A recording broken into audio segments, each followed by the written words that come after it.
लक्ष्मी सदा पालय माम् अजिकलकल्मषनाशिनि कामिनि वैदिकरूपिणि वेदमदे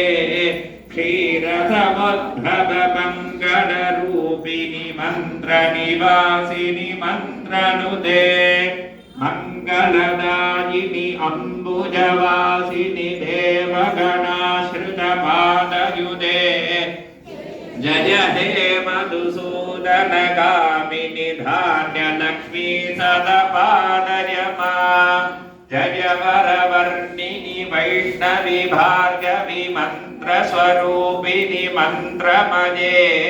सुरगणपूजित शीघ्रफलप्रद ज्ञानविकासिनि शास्त्रनुते भवभयहारिणि पापविमोचिनि साधुजनाश्रितपादयुधे जय जय हे मधुसूदनगामिनि धैर्यलक्ष्मी सदा पालय माम् जय जय दुर्गतिनाशिनि कामिनि सर्वफलप्रद शास्त्रमये रथगजदुरगपदादि समावृत परिजन मण्डित लोकनुते हरिहर ब्रह्म सुपूजित सेवित ताप निवारिणि पादयुधे जय जय हे मधुसूदनगामिनि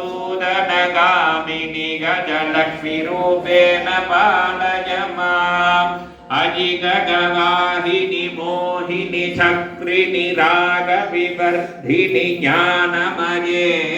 गुणगणवारिणि लोकहितैषिणि स्वरशब्दभूषित